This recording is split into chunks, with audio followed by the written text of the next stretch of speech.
अब इवन के अंदर पहुंचने पर हम देखते हैं कि बेल और जेनेसिस पूरी तरह से बिना कपड़ों की थी और इवन के अंदर आते ही वो उसको अपनी तरफ आकर्षित करने के लिए उसके साथ जबरदस्ती करने लगती है। मगर इस बार इवन अपना कंट्रोल खो देता है और बाथरूम में उनके साथ इंटीमेट होने लगता है और फिर बेडरूम में भी इंटीमेट होता है और इस तरह से पूरी रात बीत जाती है और सुबह हो जाती है। जिसके बाद जब इवन उठता है तो उसे बेल और जेनेसिस कहीं दिखाई नहीं देती, जिससे इवन को लगता है कि वो दोनों शायद चली गई। लेकिन तभी उसे किचन से उन दोनों के हंसने की आवाज आती है तो इवन वहां जाकर देखता है कि उन्होंने उसके किचन का बहुत बुरा हाल कर दिया है। ये सब देखकर इवन उनसे उनके घर छोड़ने की बात कहता है। तभी इवन की वाइफ की वीडियो कॉल आती है तो वो फोन पर बात करने के लिए बाहर चला जाता है और बात करने के बाद वो अंदर आकर दोनों को अपने कपड़े पहनकर उन्हें घर से निकल जाने के लिए बोलता है। मगर बेल और जेनेसिस उसके घर से जाने के बजाय उसके वाइफ की आर्ट को खराब करने लगती है, जिससे परेशान होकर इवन उन दोनों को पुलिस बुलाकर जेल भिजवाने की धमकी देता है। मगर बेल इवन से कहती है कि हम दोनों अंडर एज हैं और तुम हमारे साथ इंटीमेट हो चुके हो, इसलिए पुलिस तुम्हें रेप केस में अरेस्ट कर लेगी। तभी दरवाजे पर इवन की वाइफ की एक फ्रेंड आई होती है तो इवन उन दोनों से बाहर न आने की बात कहकर दरवाजा खोलने जाता है। तभी इवन की बात करते समय जेनेसिस वहां आकर उससे चिपकने लगती है, जिस कारण उसकी वाइफ की फ्रेंड इवन को बहुत भला बुरा कहकर वहां से चली जाती है।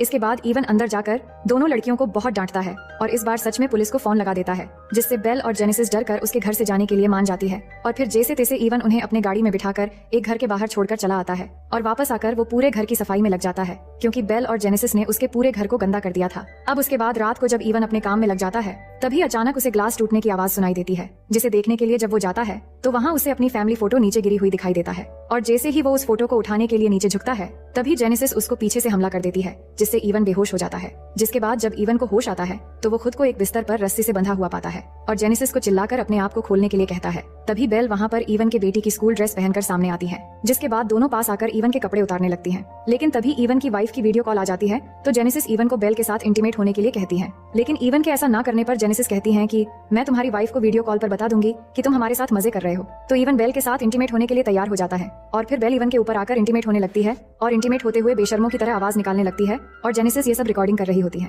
उसी दौरान जेनेसिस कुछ खाने के लिए किचन की तरफ चली जाती है और इवन बेल के साथ इंटीमेट होते हुए पूरी ताकत लगाकर रस्सी को खोल लेता है और बेल को धक्का देकर बेड से नीचे गिरा देता है, जिसके बाद वो जेनेसिस की तरफ बढ़ता है और उसे मारने की कोशिश करता है। लेकिन तभी जेनेसिस इवन पर फिर से हमला कर देती है, जिससे इवन बेहोश हो जाता है। इसके बाद ये दोनों इवन को फिर से बांध देते हैं और उसके सामने साइको की तरह हरकतें करने लगते हैं और उसे एक हेडफोन पहनाकर म्यूजिक लाउड करके सताने लगते हैं। फिर थोड़ी देर बाद इवन के घर लुइस आकर डोर बेल बजाता है, जो इवन के वाइफ कैरन की असिस्टेंट है। लेकिन जब वो अंदर आता है तो उसे इवन नहीं मिलता, क्योंकि इन दोनों लड़कियों ने उसे एक रूम में बंद कर दिया होता है और वो दोनों लड़कियां लुइस से कहती हैं कि हम इवन की भतीजी है। मगर तभी लुइस को एक कमरे से आवाज सुनाई देता है और वो जैसे ही वहां जाने लगता है तो दोनों मिलकर लुइस की पॉकेट से उसका इनहेलर चुरा लेते हैं। उसके बाद लुइस उस रूम में जाता है जहां उसे इवन मिलता है, जो रस्सी से बंधा हुआ था। अब लुइस इवन को ऐसे देखकर घबरा जाता है और उसकी मदद करने के लिए उसे खोल रहा होता है, पर इसी बीच वो दोनों लड़कियां कैरन की आर्ट को तोड़ने लग जाती है, जिससे लुइस उनको रोकने के लिए जाता है। लेकिन इवन लुइस को मना करता है कि ये दोनों बहुत खतरनाक है, वहां मत जाओ। लेकिन लुइस फिर भी उन्हें रोकने के लिए वहां चला जाता है और उन दोनों को रोकने की कोशिश करता है,